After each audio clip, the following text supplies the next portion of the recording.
You know it's a big deal when all living presidents get together in one place, and that was the case today, where all converged on Texas for the dedication of the George W. Bush Presidential Library. And Dominic's, he's got more on that.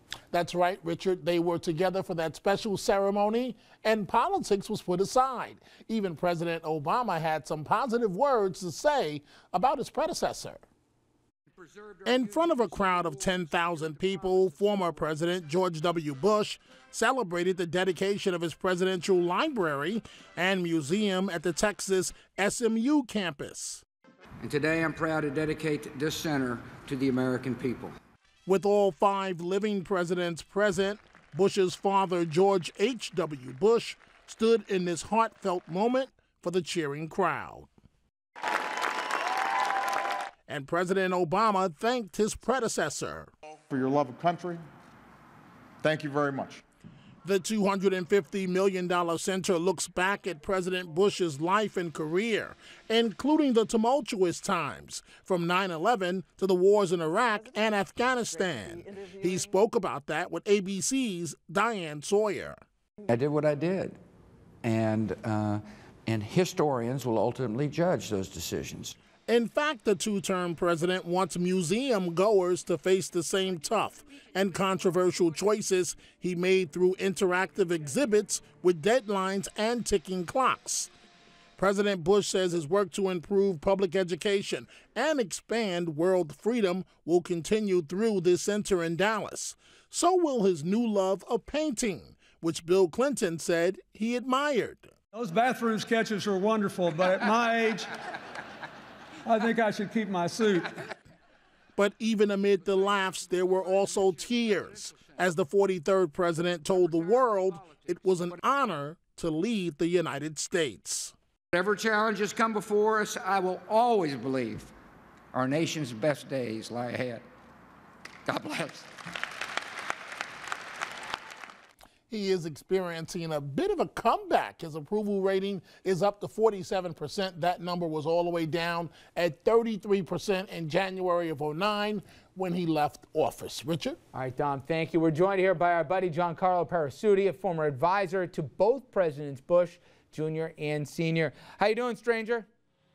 I'm doing just fine, Richard. How are you? I'm doing good. It really seemed from the outside, Gian-Carlo, to be a really special event here. Describe it a little bit for us. I mean, we saw some of the pictures and heard some of the sound, but take us behind the scenes. I know you're very close to the Bush family. Must have been an especially proud day for Bush Sr. Sure. Well, you know, the first thing I would mention, as trivial as it sounds, it is an absolutely picture-perfect day in Dallas. And Texas in late April, things could kind of go either way, but the temperature's great. The sky is blue as can be, bright sun, and that really has brought everybody's moods up several notches. So I would say that that set the foundation for a great day. You know, one of the funny things about events like this is you never quite know who you're going to see and who you're going to bump into. You have your coterie of world leaders and members of Congress and local officials, but they're also you know, I was waiting online for the restroom with Troy Aikman and Dikembe Mutombo walked by while we were standing there. So these are some of the added benefits you get when you come to an event like this. But with regard to the first family's moods, President George H.W. Bush and Mrs. Bush, I had a chance to see them briefly last night, and you know, very excited for their son.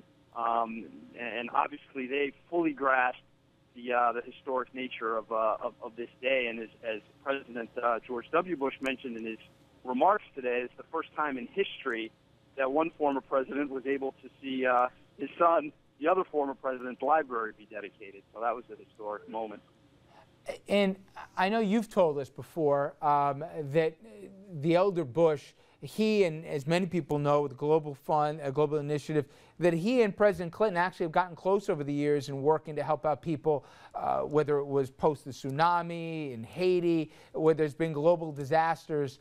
In many ways, there's been a comeback of sorts, not just for the president whose library was dedicated, but for his dad too in post-White House life.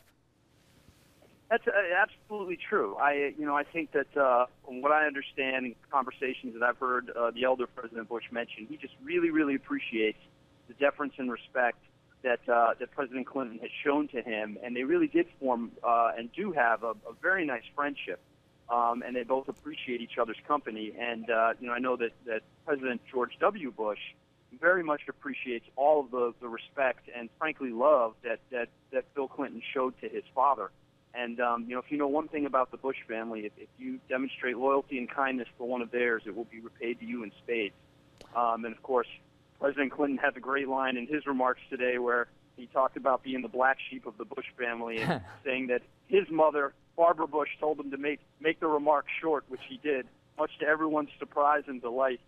Absolutely. A short speech by Bill Clinton, and definitely the exception to the norm. But what do you attribute a 47% favorable rating for W here?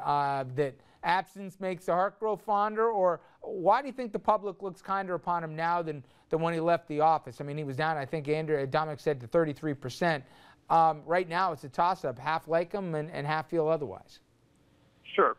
And not to inject an overly partisan tone here, but I'd make two observations, Richard. The first is, after office, America pretty much always looks back with fondness on their former presidents. I mean, unless they left under a really dark cloud or, like Richard Nixon did, I think the passage of time always augurs well for a former president, just naturally. That's point one.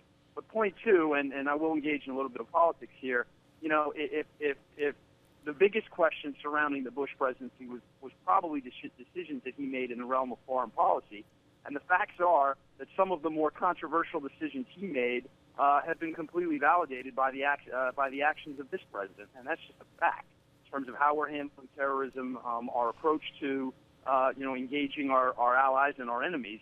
It's not a lot of daylight between the actions of the Obama administration and the actions of the Bush 43. Gian-Carlo, you were doing so good. You were doing so good up until that last one here. But since you're being kind enough to call us from Dallas, I'll let that one go here. I don't know about the two of them hand in hand. But anyway, we missed you. I know you're busy here, Mr. High Flyer, but I do appreciate a few minutes for you. You're going to have some barbecue tonight and throw back a few Lone Stars and get in trouble in Texas? What are you doing?